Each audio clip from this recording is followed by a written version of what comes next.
Hello everyone, it's Old Guardian here. In this video, I'm going to take a look at the free new and returning player decks for Fractured in Alterac Valley. Blizzard introduced these decks for new and returning players a couple of years ago, and initially they were actually pretty good. Some of the first iterations of these decks were able to even climb all the way to Legend without any changes. During the past couple of expansions they have been much weaker, in fact they have been completely unplayable, but now this update for Fractured in Alterac Valley looks a little bit more promising again.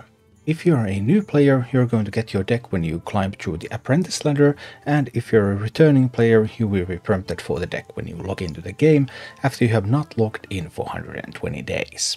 So let's take a look at the current composition of these decks and which ones of these are good. First of all, we have Demon Hunter. Demon Hunter, to craft this deck it would cost 5,800 dust, but if you disenchant all of the cards from the deck it's 1495. And this is not a terrible deck. It includes some really strong legendary cards for Demon Hunter. There's Deathspeaker Blackthorn that sees a lot of play right now. Death Rattle Demon Hunter is quite popular. There's Chase Darkweaver for Fell Demon Hunter, a little bit less popular but still sees some play. And there's even an epic with Fellsteel Executioner that sees play in some of the Death Rattle Demon Hunter lists, so quite alright set. Straight out of the box the deck is a bit on the weak side, but it has a bunch of tools to help you build either a Death Rattle Demon Hunter or a Fell Demon Hunter deck, so not a terrible choice. Then there is the Druid deck, and the Druid deck is an Aggro Druid. Aggro Druid is still kind of okay. It was much stronger in United in Stormwind, it's a little bit weaker now in Fractured in Alterac Valley, and that's kind of the theme of this deck. It includes cards that used to be really good and now are kind of mediocre because times change and there are better alternatives available. Stuff like Kazago's Golem Shaper used to be an absolute top tier legendary card. Now it hardly sees play even though it's a neutral, so you could play it in any class. Oracle of Elune composing are pretty strong epic cards. Greybow a little bit old fashioned, but maybe still somewhat playable.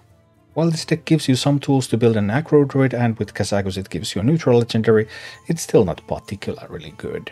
The Hunter deck is interesting. It's a Quest Hunter, and Quest Hunter is not doing very well in Standard, but Quest Hunter is doing very well in Wild. So the legendary Defend the Dwarven District can be a key piece in building a Wild Hunter deck, so if you want to play Wild you could really consider this. And then Rinling's Rifle and Barak Codobane see play in the best Standard format Hunter decks, Face Hunter decks. They're just generally strong legendary cards. So if you like to play Hunter, you're getting 3 good legendary cards, 1 for Wild, 2 for Standard, so not a bad choice. Mage in general is weak right now. Mozagi Mage is the mage deck that sees the most play, and this is not Mozagi Mage, this is Quest Mage. Quest Mage was very strong early in United and Stormwind, but since the archetype has been nerfed multiple times and now it's just not worth it. You get Sorcerer's Gambit, but yeah, it just doesn't do much. You get Grandmagus Antonidas, that has never been mainstream, and the most mainstream card actually that you get from this list is Devolving Missiles, which is a lot of play in Shaman at the moment, but still I would not choose Mage. And then there is Paladin. Paladin is the best class in the game at the moment, and this Paladin deck, it does include some really sweet pieces. Blademaster Samuro, an excellent neutral legendary, Mr. Smite, another excellent neutral legendary. Highlord Fordragon sees a little bit less play, but this deck includes some pieces to build up this buff style of Paladin deck, with First Blade of Rin epics also included, although Librams are generally the stronger archetype right now, but buff Paladin is not unplayable by any means, and also this is the most valuable dust-wise, so not a bad option. The Priest deck includes some interesting ideas. It's an Aggro Shadow Priest. There's 3 good legendaries in this. Mr. Smite, neutral, goes into many classes. Then strong Priest legendaries, Dark Bishop Benedictus, which you need if you want to play this sort of Aggro Shadow Priest. And Disciplinarian Gantling, that kind of comes and goes. It has seen some play in Priest and in Warlock. It's a dual class card, but overall right now it's not used very much. Aggro Priest in general is kind of mediocre right now, borderline playable, but you do get a lot of good cards for that archetype if that's the type of priest you really like to play. The Rogue deck is one of the stronger choices. Find the Imposter, Quest Rogue is a great deck in Standard format right now. This is not one of the best possible lists, you typically don't have these stealth synergies with Spy Mistress and Greyheart Sage nowadays. But Find the Imposter, getting all the SI7 cards that you need to be able to play with the quest, getting secret passages which are really strong. Then Wolf the Red Smoke, it's kind of a niche legendary. It sees some playing Quest Rogue, some playing other rogue decks, never been truly mainstream. In that it sometimes sees play in the popular versions of the lists, but it's always one of the lower performing cards, so it's by no means mandatory. However, simply getting a Quest Rogue deck is a pretty good deal, so definitely something to consider if you like Rogue. Quest Shaman has not survived the transition to Fractured in Alterac Valley nearly as well, because all the Shamans are now some kind of freeze variants and this doesn't give you any of those freeze cards. And Quest is not really played in Shaman right now, so Commanded Elements is not that awesome. Destructor Fireheart is still a strong legendary card.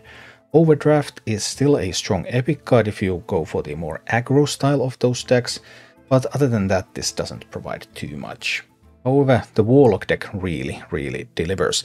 This is clearly the strongest deck out of the box. This might even be legend viable out of the box, which is something that we haven't seen from these decks in multiple expansions, but this deck is strong. The Demon Seed, just an excellent quest, nerfed multiple times, still strong. Strong in Standard, strong in Wild. Anetheron, nice synergy legendary. Flesh Giant, an epic card, has been nerfed twice, still an excellent card. It's just a very well put together deck and a very powerful one.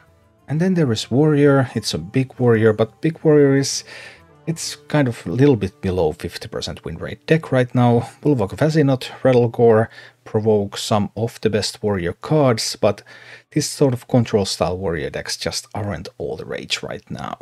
So overall, the 3 decks for new and returning players are now better than they have been for a couple of expansions. We have Warlock, which is just a very strong deck. If you don't like to look around and find stuff out, Warlock is your option, because Warlock is just really good right there. And then Paladin, Rogue, they can also find some success, not terrible decks by any means, and they give you a lot of good cards. If the only thing you care about is dust, you're planning to actually dust everything. You don't care about any of the cards, which would be really weird because you should be able to find at least some desirable cards among them, then Paladin is the most valuable deck dust-wise. And as the 4th option that's kind of desirable, I would say Hunter, because of the Defend the Dwarven District being useful in Wild, then the other cards being useful in Standard. It just gives you a good overview of what Hunter can do in both formats. I hope this introduction has helped you to choose a deck to your liking, and welcome to the game or welcome back to the game if you're able to pick one of these decks. Thank you for watching. If you enjoyed the content, please click the like button, subscribe to my channel, and check out my Twitch channel.